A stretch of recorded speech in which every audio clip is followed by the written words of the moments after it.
Most cartoon moms bake cookies, clean the house, and maybe lose their minds when someone forgets to take the trash out. But Nicole Watterson? Yeah, she's built differently. She's not just a regular mom. She's a walking, talking, blue tornado of destruction who can break the sound barrier, punch dinosaurs, and stare into your soul so hard that you might age 10 years.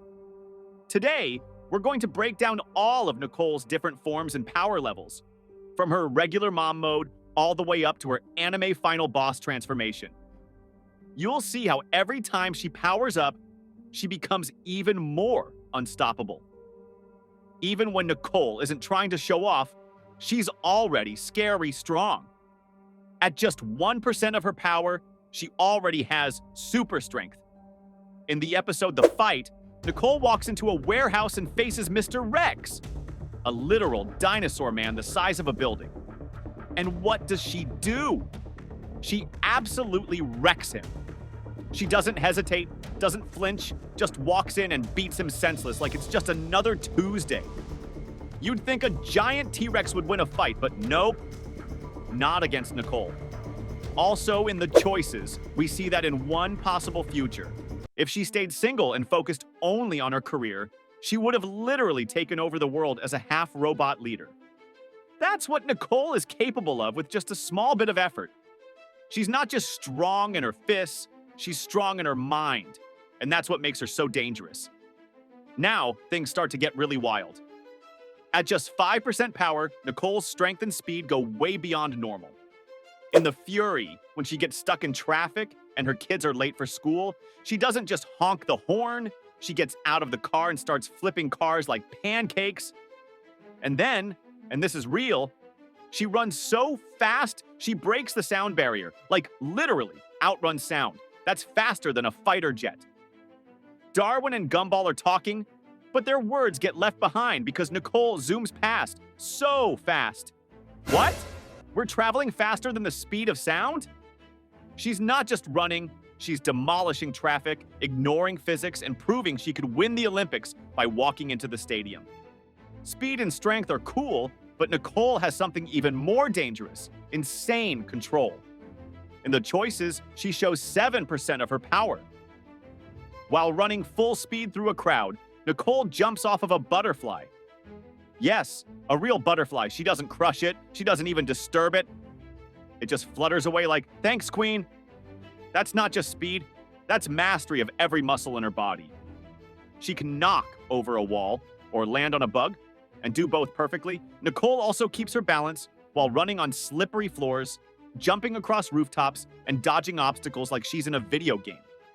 She's like a ninja, a gymnast, and a superhero rolled into one, and she hasn't even broken a sweat yet. Now we hit 25% and things get scary. In The Authority, Granny JoJo criticizes Nicole's parenting, and Nicole tries to be patient at first. But after a few more passive-aggressive jabs, something inside her snaps, and Nicole transforms. We're talking glowing red eyes, deep voice, and shadow demon energy pouring out of her like a horror movie villain. And this isn't a one-time thing. In The Limit, Nicole is dealing with her entire family begging for candy like their lives depend on it. Eventually, Nicole's rage level hits max. Her body morphs. Her eyes light up. Her teeth sharpen into actual fangs. The entire mall goes dark, like the apocalypse just got scheduled. Shelves fly, customers scream.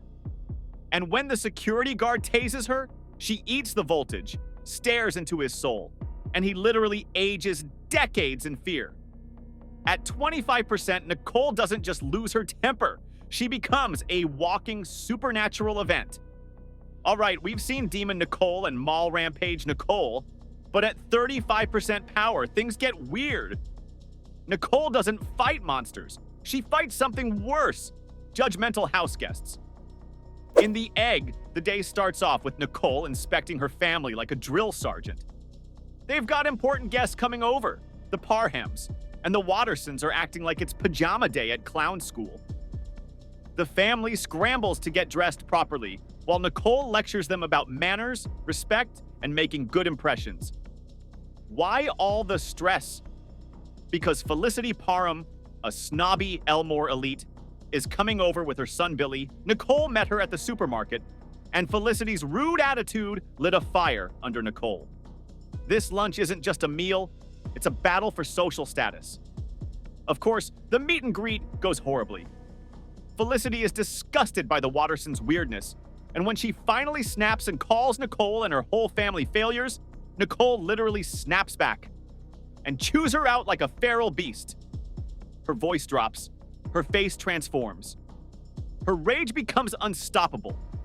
At 35%, Nicole's strength isn't just physical, it's emotional. She's trying to protect her family, climb the social ladder, and stay sane all at once. But when someone calls her a failure, you'd better duck, because Demon Nicole is coming out swinging. At 50% power, Nicole stops being scary and becomes straight up monstrous. In the money, the Wattersons lose all their savings. Richard is no help, and the pressure finally breaks Nicole. Her body literally transforms. Her jaw becomes sharper, her muscles grow, and she looks like a blue version of the Hulk. She doesn't attack anyone, but her presence alone scares everyone. Gumball is too afraid to speak. Darwin hides. Richard, well, he tries to calm her down with jokes. It doesn't work. Nicole could destroy everything in the room, but the only thing that stops her is Richard's goofy, lovable charm. That's right. Richard is her only weakness. Yes, it's the funny number, 69%. But there's nothing funny about what happens here. In the castle, Richard lets strangers move into the house. Nicole gets home, opens the door, and sees her home turned into a disaster zone. Nicole goes into silent rage mode. Her eyes darken, her mouth doesn't move. And when she talks, it's like an echo from another dimension. She tells everyone to clean the house or else, and no one argues. In the pizza, the whole town goes crazy, and Nicole has to protect her family from actual criminals. What does she do? She defeats a gang of looters with her bare hands, blows one guy away with nothing but wind, and keeps her cool like it's just part of her to-do list. You thought that was her peak? Think again. Now we're here. The final level. 100% power. Full anime transformation. Nicole's old best friend, Yuki, returns to town after years of training. She's mad that Nicole beat her in a karate tournament when they were kids. She challenges Nicole to a final battle. At first, Nicole refuses to fight, but when Yuki threatens her job and home, Nicole finally agrees. They meet in the school gym, and their normal cartoon designs change into full anime forms. And then they start fighting at the speed of light. They exchange punches faster than the human eye can see. They shoot energy blasts at each other like they're in Dragon Ball Z. Nicole forms a glowing energy shield to block attacks. The ground cracks under their feet. The walls shake. The entire building collapses. And even though Yuki trained for years, Nicole still holds her own. She's that powerful. In the end, the roof collapses and their kids are trapped. Nicole and Yuki stop fighting and work together to save their children. That's Nicole at her peak. Super strong, super fast, and super kind. Nicole Watterson is not just a cartoon mom. She's a superhero in disguise. She holds back every single day, not because she's weak, but because she loves her family. She could crush mountains, destroy cities, or conquer the world, but instead, she makes dinner, tucks in her kids, and drives them to school. So next time your mom gets mad about chores, just be glad she's not Nicole. If you made it this far, you're probably using at least 5% of your power. Not bad. Now do Nicole a favor. Hit that like button, subscribe, and remember, never tell her how to parent.